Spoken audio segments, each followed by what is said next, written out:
maupun antisipasi pencurian ikan yang makin marak belakangan ini.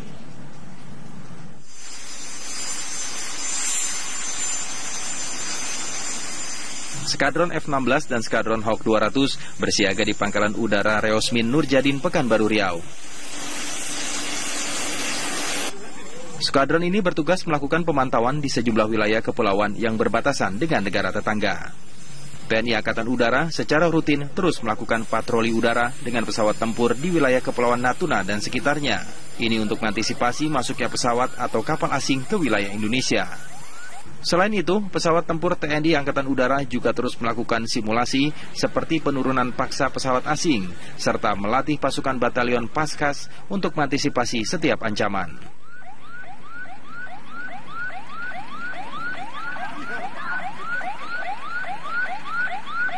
Kegiatan yang dilaksanakan ini adalah untuk kesiapsiagaan kita menghadapi kondisi yang terjelek atau kondisi darurat. Di Natuna kita sudah ada bagian masing-masing dalam peruntukan untuk kesiapan kita. Namun untuk pergerakan radius evakuasi kita sampai ke sana. Kemudian kita juga dipersiapkan berada di wilayah sesuai dengan base konsep yang dilaksanakan. Dari mulai Lanut Rusmin kita ada di tengah Sumatera, di Supadio ada di Pontianak, ada Lanut Supadio di Pontianak, yang mana semua perkuatan itu sudah diatur sedemikian rupa oleh pimpinan untuk kita mampu apabila terjadi kondisi emergensi. Termasuk juga ada base konsep di sana, ada Lanut Pranai. Pesawat tempur dari Skadron 12 Reosmin Nurjadin Pekanbaru setiap hari terbang hingga perbatasan dengan Malaysia dan Kepulauan Natuna serta dekat dengan wilayah konflik di Laut Cina Selatan. Dari Pekanbaru Riau, Muhammad Arifin, Firman Domo, TV One mengabarkan. Kembali bersama kami di Selamat Pagi Indonesia. Pemirsa, Indonesia memprotes keras tindakan kapal patroli Tiongkok yang menerobos dan membela kapal pencuri ikan Tiongkok di wilayah Indonesia. Menteri Kelautan dan Perikanan Susi Pujiastuti pun geram. Intervensi kapal Tiongkok tersebut diduga untuk mencegah petugas KKP menenggelamkan kapal Tiongkok pencuri ikan. Pelanggaran kapal Tiongkok terjadi pada tanggal 19 Maret lalu. Aksi sepihak tersebut dilakukan kapal patroli Tiongkok dilakukan di wilayah teritori Indonesia. Kapal patroli Tiongkok menabrakkan kapalnya ke kapal nelayan Tiongkok sehingga kapal Indonesia gagal menarik kapal Tiongkok. Indonesia mengancam akan membawa kasus tersebut ke Mahkamah Internasional. Pihak Kedutaan Besar Tiongkok telah dipanggil dan dimintai keterangan oleh Menteri Susi Pujiastuti. Secara tegas, Indonesia meminta agar Tiongkok tidak mengintervensi penegakan hukum di lautan Indonesia.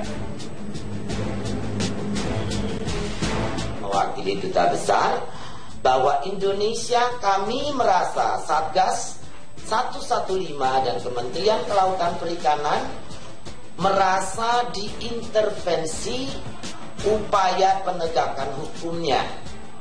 Semestinya pemerintah China bijaksana untuk tidak mengintervensi upaya penegakan hukum di Indonesia. Indonesia saat ini menerapkan kebijakan keras kepada kapal-kapal pencuri ikan. Seluruh kapal yang tertangkap akan ditenggelamkan, nelayan asing ditahan dan diusir, serta pelaku utama pencurian dijatuhi hukuman. 1 ledakan. Oh my God.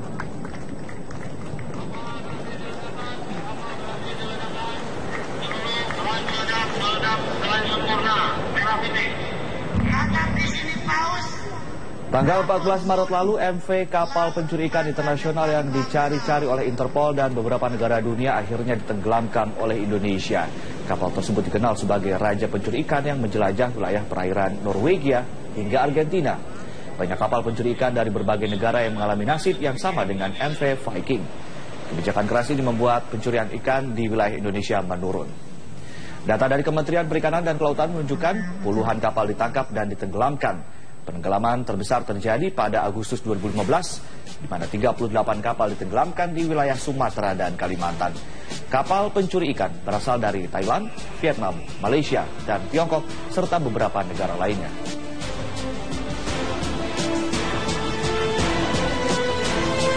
Pemirsa, kapal Coast Guard pemerintah Tiongkok menghalangi penangkapan kapal pencuri ikan oleh petugas Kementerian Kelautan dan Perikanan atau KKP di Natuna. Kejadian ini memicu Menteri KKP Susi Pujiastuti memanggil Dubes Tiongkok karena untuk kesekian kalinya pemerintah Tiongkok menghalangi upaya Indonesia memberantas pencurian ikan di perairan Indonesia. Kita akan membahas masalah ini dengan Martin Huta Barat. Beliau adalah anggota Komisi 1 DPR RI dari fraksi Gerindra. Selamat pagi Pak Martin. Pagi. Dan juga sudah ada Pak Alexius Jemadu, pakar atau di sini guru besar politik internasional dari UPH, begitu ya, Pak Alexius. Kita ke Pak Alex terlebih dahulu. Langkah elegan namun tegas semacam apa yang bisa dilakukan oleh Indonesia untuk kemudian menegakkan supremasi hukum Indonesia di mata internasional, Pak?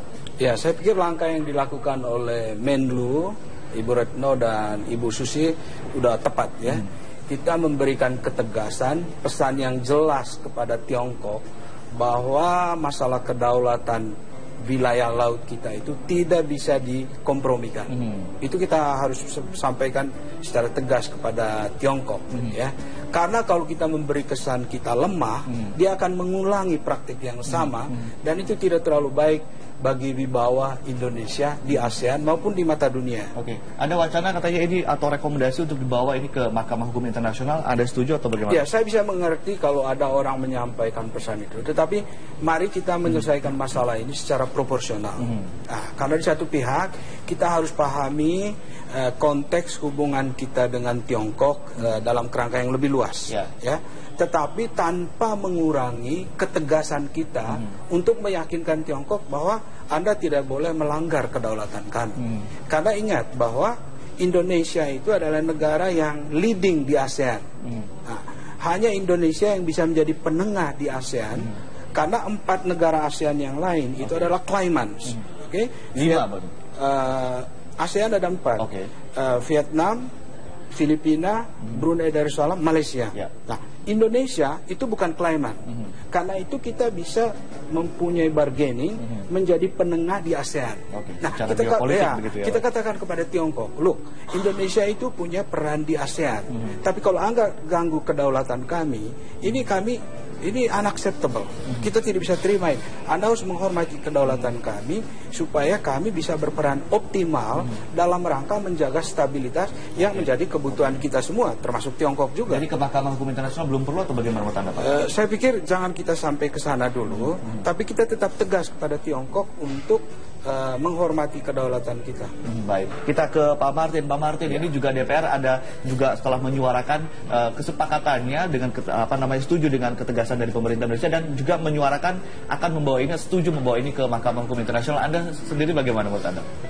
Saya kira DPR mendukung sikap tegas dari pemerintah, Menteri Luar Negeri dan Menteri Perikanan. Sebab bagaimanapun seperti yang katakan Pak Alex tadi, kita harus berani membela dan menjaga keamanan wilayah laut kita. Dan sudah saatnya itu kita tegakkan sekarang setelah sekian lama kita abai. Sekarang ini kita tidak main-main dan tindakan tegas pemerintah Indonesia yang menangkap kapal nelayan tersebut itu harus kita dukung.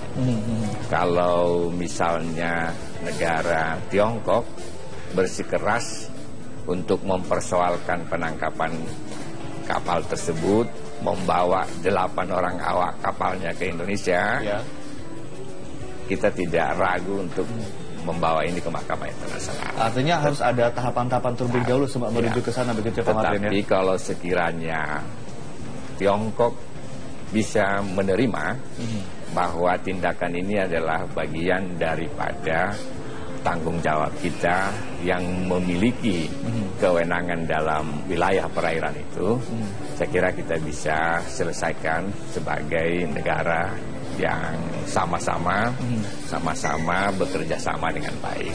Nah, tapi yang jelas ini bukan yang pertama kali Tiongkok melakukan ini. Belakangan ini mereka itu berusaha agresif di dalam armada penangkapan ikan. Jadi kalau kita lihat di peta tadi, jauh sekali sebenarnya dari daratan Cina ke perbatasan wilayah laut dengan Natuna. Jadi saya dengan kawan-kawan bulan lalu sudah datang ke Natuna, melihat bagaimana persiapan kita menghadapi adanya pencurian ikan di laut oleh negara-negara. Salah satu yang sangat agresif tadi itu adalah Tiongkok ini. Jadi konteksnya pencurian laut, bukan pencaplokan wilayah, begitu ya? Karena masalah yang dihadapi oleh negara-negara ASEAN adalah itu. Dan caranya nelayan Cina itu tidak satu-satu kapal, tapi kapal itu berkelompok. Dan beberapa kelompok itu ada yang spesial melakukan penangkapan ikan. Di belakangnya itu ada kapal yang mempersiapkan BBM-nya, ada penampungan ikannya, ada juga yang mempersiapkan bahan kebutuhannya, dan di belakangnya lagi adalah kapal tentara angkatan laut Tiongkok, sering disebut oleh mereka memang adalah Coast Guard. Baik, Pak Martin, sebentar, mungkin saya potong sebentar. Ini artinya pencurian yang katakanlah dilegalkan oleh negara lain terhadap negara lain, atau dalam hal inilah Indonesia. Nah, dari pihak DPR sendiri, apakah ada rekomendasi-rekomendasi khusus terkait hal ini, Pak? Kita hanya mendukung pemerintah melakukan tindakan tegas terhadap kapal siapapun, nelayan dari negara pun yang masuk ke wilayah kita. Kita harus tangkap, kita harus betul lakukan penegakan hukum di laut. Jadi sekarang ini kita lagi sedang memperkuat Bakamla kita, Badan Keamanan Laut kita. Nah, jadi nanti baru di belakangnya Angkatan Laut ya. Jangan. Tetapi dengan keberanian kita, maka kita sudah akan bisa menyelamatkan nelayan-nelayan kita. Ikan-ikan yang ada di laut kita itu jangan semena-mena dirampok oleh negara-negara lain. Sebab keuntungannya adalah pada mereka, bukan pada kita. Nah, saya lihat itu Tiongkok itu sangat jauh. Mereka masuk ke perbatasan wilayah kita jauh sekali, berapa ribu mil itu ya. Nah, karena mereka sangat agresif untuk melakukan penangkapan ikan, bahkan kalau perlu melanggar kepada wilayah perairan negara-negara lain. Termasuk ini yang kita alami sekarang ini. Kita ke Pak Alex. Pak Alex, kalau kita lihat kan memang Indonesia bersekuku bahwa memang mereka masuk ke zona ekonomi eksklusif kita. Tapi kemudian Tiongkok juga bersekuku, mereka masuk ke daerah traditional fishing. Apakah memang ada kerjasama agreement antara Indonesia dengan Tiongkok mengenai traditional fishing ini sehingga mereka dengan seenaknya masuk untuk ambil ikan? Ya, sejauh yang saya tahu tidak ada perjanjian itu dengan Indonesia. Karena itu protes yang kita lakukan itu sangat tepat, appropriate, dan kita harus menunjukkan sikap ketegasan kepada pemerintah Tiongkok ini karena saya mengikuti terus perkembangan Laut Cina Selatan ini. Ada kecenderungan dari Tiongkok itu untuk menggunakan kekuatan militer, ya, untuk menggunakan kekuatan koersif, ya, untuk memaksa negara-negara lain itu ikut kemauan dia. Dan ini bagi Indonesia tidak bisa diterima. Karena nanti kalau Tiongkok begitu, itu akan merugikan Tiongkok sendiri, di mana tidak ada negara yang bersahabat dengan dia di sini, ya kan? Dia butuh supaya kepemimpinan di Asia ini diterima, termasuk oleh negara ASEAN. Legitimasi oleh ASEAN juga. Pak Alex, kemudian Tiongkok menyatakan tidak keberatan terhadap klaim Indonesia terhadap Natuna. Apakah arti dari tidak keberatan ini? Nanti kita akan sambung lagi setelah jeda yang satu ini. Pak Martin juga tetap bersama kami, dan pemirsa tetaplah bersama kami di Dialog Selamat Pagi Indonesia.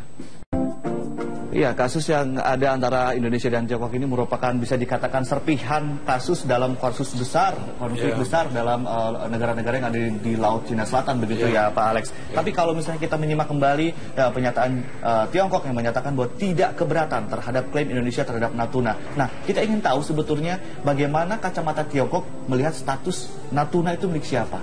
Ya, sebetulnya Tiongkok memang tidak mengklaim bahwa Natuna milik dia. Dia tetap mengakui bahwa itu milik Indonesia. Tetapi di dalam peta yang dibuat oleh Tiongkok itu ada yang namanya 9 dash line.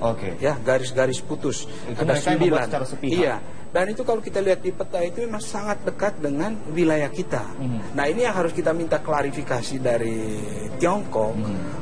Apa sebetulnya ini makna dibalik pengakuan dia bahwa Natuna itu milik Indonesia? Haruskah ada perjanjian bilateral khusus mengenai perbatasan ini? Bila perlu, kalau itu bisa dibuat, itu lebih baik lagi. Supaya kita dapat jaminan di atas kertas bahwa kedaulatan kita itu tidak bisa dikompromikan. Dan kita harus tegas dengan hal itu. Kalau bisa dikukuhkan dengan perjanjian bilateral dengan Tiongkok, lebih baik lagi. Karena kita tidak mau wilayah kita ini diganggu, apalagi memang situasi di sekitar lautan sana itu kan volatile sekali, ya. Dengan Tiongkok membangun reklamasi, membangun fasilitas di pulau-pulau kecil itu pasti mengganggu semua pihak. Anda jangan lupa bahwa Laut Cina Selatan itu ada perdagangan 5 triliun US dollar lewat di situ. Nilai perdagangan ya, yang lewat nilai di perdagangan. Laut Cina Selatan. Nah, itu besar sekali dan Indonesia juga berkepentingan karena perdagangan kita dengan Asia Timur itu volumenya besar. Jadi menyangkut kepentingan strategis Indonesia juga. Karena itu Indonesia harus secara cerdas menangani masalah ini pada 2 level. Baik. Bargaining kita di ASEAN harus kita tetap pertahankan, ya, karena Indonesia bisa menjadi penengah Tiongkok dengan 4 negara klaiman yang lain, Filipina, Vietnam, Brunei dan Malaysia. Itu bargaining kita dan Cina harus menghormati itu. Tapi pada level nasional, kapabilitas nasional Indonesia juga harus diperkuat karena itu basis diplomasi. Kalau kita tidak kuat dengan kapabilitas itu, diplomasi kita tidak efektif. Kapasitas nasional tadi sempat disinggung oleh Pak Martin mengenai Badan Keamanan Laut yang akan didorong. Seperti apakah kapasitasnya saat ini dan kapasitas macam apa yang nanti ingin dicapai? Nanti kita akan sambung lagi bersama Pak Martin setelah jeda yang satu ini, Pak Martin. Dan pemirsa tetaplah bersama kami di Dialog Selamat Pagi Indonesia.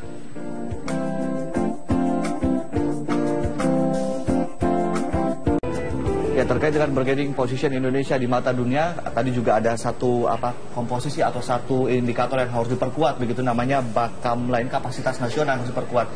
Posisinya saat ini seperti apa dan apa yang harus ditingkatkan dan apakah nanti akan ada peningkatan anggaran untuk itu? Ya. Jadi Indonesia ini memiliki garis pantai terpanjang nomor 2 di dunia. Nah, kita kan menyerahkan urusan keamanan menjaga pantai kita itu kepada Bakamla, Badan Keamanan Laut. Ini baru berusia 1 tahun. Baik. Sebelumnya ini hanya koordinator-koordinator dari antara lembaga kementerian yang ada. Sekarang ini tugas Bakamla lah ke depan yang akan menjaga pantai kita, perairan kita.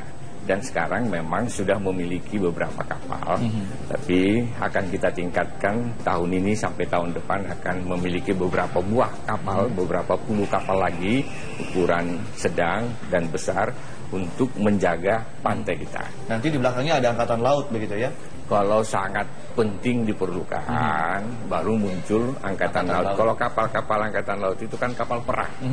Tetapi kalau ini bukan kapal perang, tapi kapal yang memiliki kemampuan untuk menjaga pantai-pantai. Untuk berkoordinasi begitu ya? Untuk menangkap kapal-kapal, menangkap ikan nelayan dari negara lain yang melanggar wilayah kita. Artinya akan ada pengelolaan dana yang lebih besar untuk itu ya Pak ya? Akan ada anggaran yang sudah disiapkan, direncanakan secara bertahap ke tahun-tahun yang akan datang. Bakamla ini akan betul-betul diperkuat.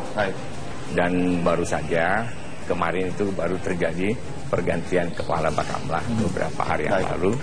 Tetapi memang itu konsekuensi Indonesia sebagai negara maritim dunia, kepulauan, negara yang sekarang sedang dipromosikan oleh pemerintah menjaga wilayah maritim, poros maritim dunia. Maka tidak ada pilihan, kita harus jaga pantai kita, perairan kita. Maka seperti ada misalnya Tiongkok tadi nelayannya, kita harus berani bertindak tegas, tangkap mereka. Baik Pak Martin, kita ke Pak Alex mungkin sebagai closing statement juga Pak Alex.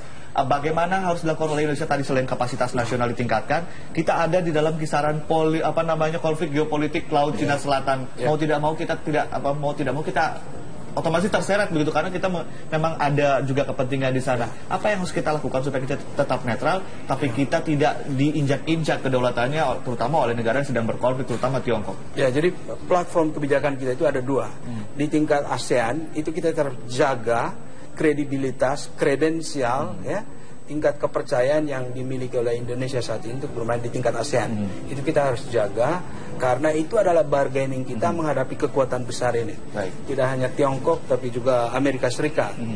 Mengapa kita butuhkan ASEAN? Karena ASEAN ini suatu platform yang penting untuk menjaga stabilitas di Asia Tenggara. Itu satu. Pada level nasional ketegasan itu tadi tetap kita butuhkan. Kapabilitas nasional kita harus bangun. Apa yang dilakukan oleh Menteri Susi itu harus dilakukan terus. Ada kapal yang melanggar, langsung kita sikat ya supaya menjaga kewibawaan kita di mata negara lain. Baik, Alex, terima kasih. Pak Martin juga terima kasih. Sayang sekali waktunya terbatas, dan kita juga jangan lupa Indonesia dan Tiongkok ada kerjasama investasi, dan kita juga punya bargaining position di situ ya. Dan pemirsa, tetaplah bersama kami. Nanti Selamat Pagi Indonesia akan segera kembali setelah headline news pukul 8 waktu. Indonesia saat ini menerapkan kebijakan keras kepada kapal-kapal pencuri ikan. Seluruh kapal yang tertangkap akan ditenggelamkan, nelayan asing ditahan dan diusir, serta pelaku utama pencurian dijatuhi hukuman. 2, 1, ledakan.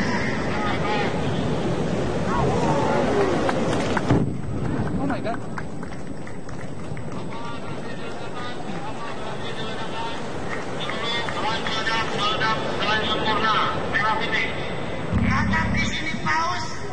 Tanggal 14 Maret lalu, MV kapal pencuri ikan internasional yang dicari-cari oleh Interpol dan beberapa negara dunia akhirnya ditenggelamkan oleh Indonesia. Kapal tersebut dikenal sebagai raja pencuri ikan yang menjelajah wilayah perairan Norwegia hingga Argentina. Banyak kapal pencuri ikan dari berbagai negara yang mengalami nasib yang sama dengan MV Viking. Kebijakan keras ini membuat pencurian ikan di wilayah Indonesia menurun. Data dari Kementerian Perikanan dan Kelautan menunjukkan puluhan kapal ditangkap dan ditenggelamkan. Penenggelaman terbesar terjadi pada Agustus 2015, di mana 38 kapal ditenggelamkan di wilayah Sumatera dan Kalimantan. Kapal pencuri ikan berasal dari Thailand, Vietnam, Malaysia, dan Tiongkok, serta beberapa negara lainnya.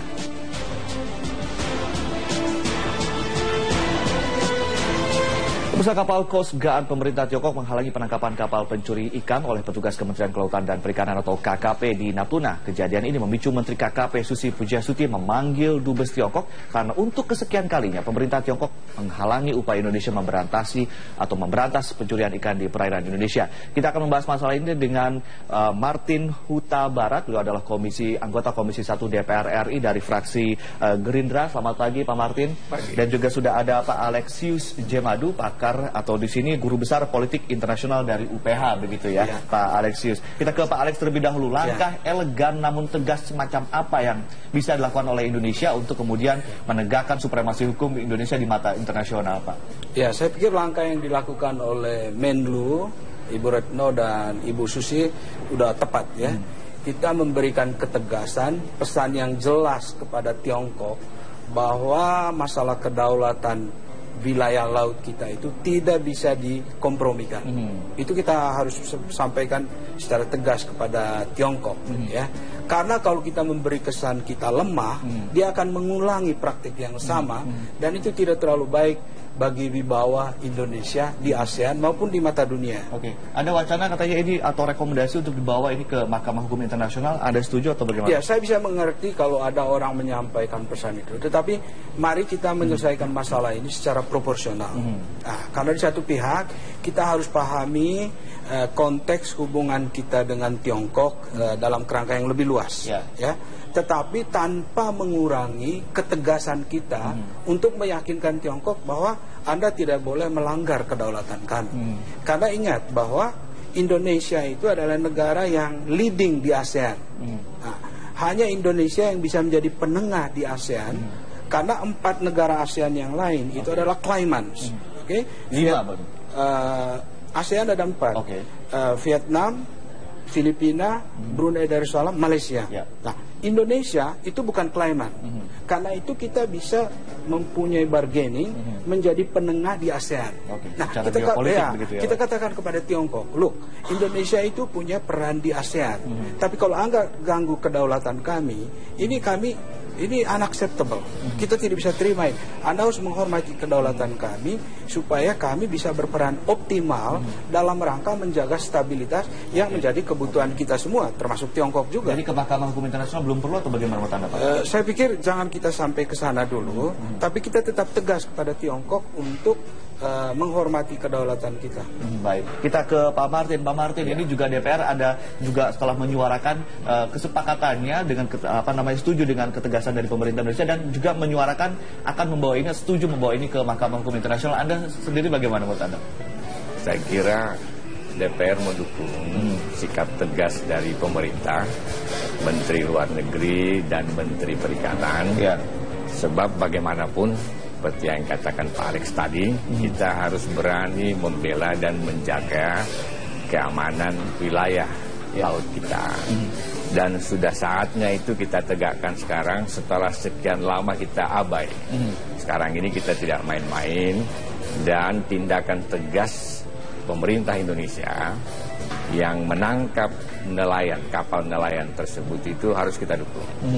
Kalau misalnya negara Tiongkok bersikeras untuk mempersoalkan penangkapan kapal tersebut, membawa 8 orang awak kapalnya ke Indonesia, kita tidak ragu untuk membawa ini ke Mahkamah Internasional. Artinya harus ada tahapan-tahapan terlebih dahulu sebelum menuju ke sana, begitu Pak Martin ya? Tetapi kalau sekiranya Tiongkok bisa menerima bahwa tindakan ini adalah bagian daripada tanggung jawab kita yang memiliki kewenangan dalam wilayah perairan itu, saya kira kita bisa selesaikan sebagai negara yang sama-sama bekerja sama dengan baik. Nah, tapi yang jelas ini bukan yang pertama kali Tiongkok melakukan ini. Belakangan ini mereka itu berusaha agresif di dalam armada penangkapan ikan. Jadi kalau kita lihat di peta tadi, jauh sekali sebenarnya dari daratan Cina ke perbatasan wilayah laut dengan Natuna. Jadi saya dengan kawan-kawan bulan lalu sudah datang ke Natuna, melihat bagaimana persiapan kita menghadapi adanya pencurian ikan di laut oleh negara-negara. Salah satu yang sangat agresif tadi itu adalah Tiongkok ini. Jadi konteksnya pencurian laut, bukan pencaplokan wilayah, begitu ya? Karena masalah yang dihadapi oleh negara-negara ASEAN adalah itu. Dan caranya pun antisipasi pencurian ikan yang makin marak belakangan ini.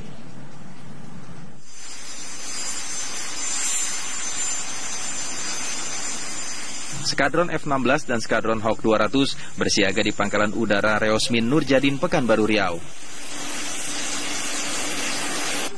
Skadron ini bertugas melakukan pemantauan di sejumlah wilayah kepulauan yang berbatasan dengan negara tetangga. TNI Angkatan Udara secara rutin terus melakukan patroli udara dengan pesawat tempur di wilayah kepulauan Natuna dan sekitarnya. Ini untuk mengantisipasi masuknya pesawat atau kapal asing ke wilayah Indonesia.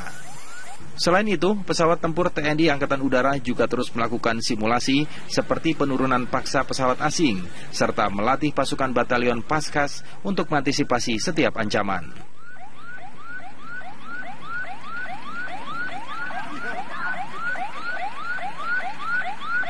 Kegiatan yang dilaksanakan ini adalah untuk kesiapsiagaan kita menghadapi kondisi yang terjelek atau kondisi darurat.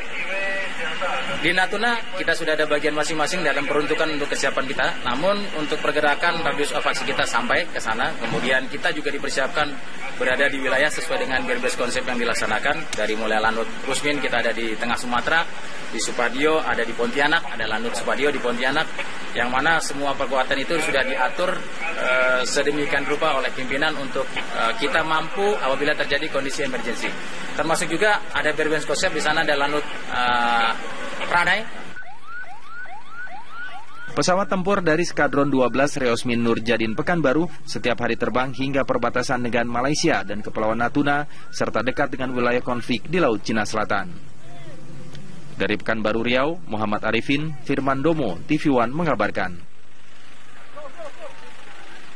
Kembali bersama kami di Selamat Pagi Indonesia. Pemirsa, Indonesia memprotes keras tindakan kapal patroli Tiongkok yang menerobos dan membela kapal pencuri ikan Tiongkok di wilayah Indonesia.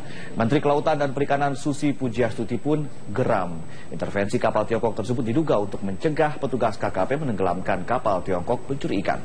Pelanggaran kapal Tiongkok terjadi pada tanggal 19 Maret lalu. Aksi sepihak tersebut dilakukan kapal patroli Tiongkok dilakukan di wilayah teritori Indonesia. Kapal patroli Tiongkok menabrakkan kapalnya ke kapal nelayan Tiongkok sehingga kapal Indonesia gagal menarik kapal Tiongkok. Indonesia mengancam akan membawa kasus tersebut ke Mahkamah Internasional. Pihak Kedutaan Besar Tiongkok telah dipanggil dan dimintai keterangan oleh Menteri Susi Pujiastuti. Secara tegas, Indonesia meminta agar Tiongkok tidak mengintervensi penegakan hukum di lautan Indonesia.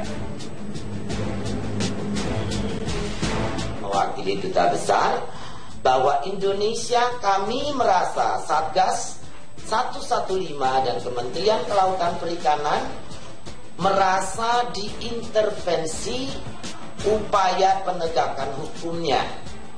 Semestinya pemerintah China bijaksana untuk tidak mengintervensi upaya penegakan hukum di Indonesia. Apakah bisa dikatakan serpihan kasus dalam konflik besar dalam negara-negara yang ada di Laut Cina Selatan, begitu ya Pak Alex. Tapi kalau misalnya kita menyimak kembali pernyataan Tiongkok yang menyatakan bahwa tidak keberatan terhadap klaim Indonesia terhadap Natuna. Nah, kita ingin tahu sebetulnya bagaimana kacamata Tiongkok melihat status Natuna itu milik siapa?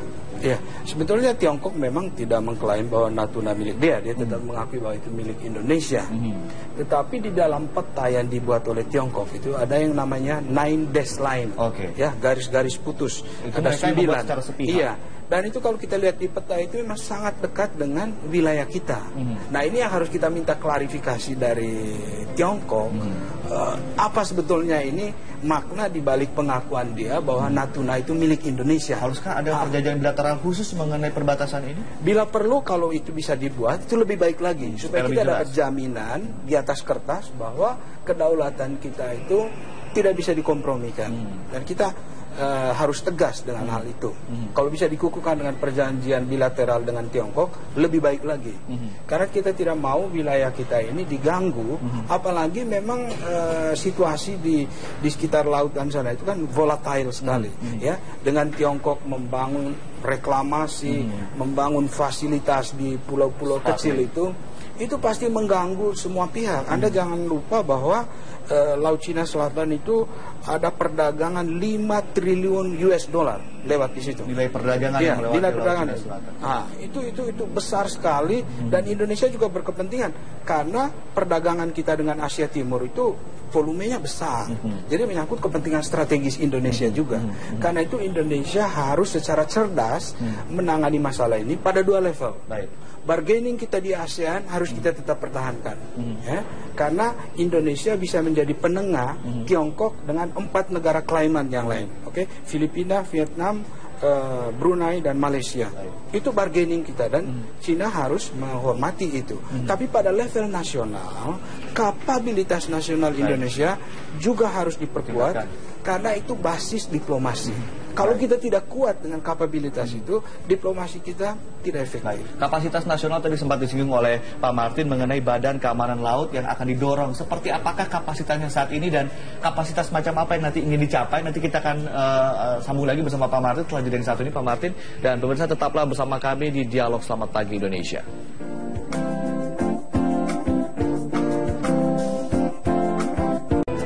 Ya, terkait dengan bargaining position Indonesia di mata dunia, tadi juga ada satu komposisi atau satu indikator yang harus diperkuat, begitu namanya BAKAM-line, kapasitas nasional yang harus diperkuat.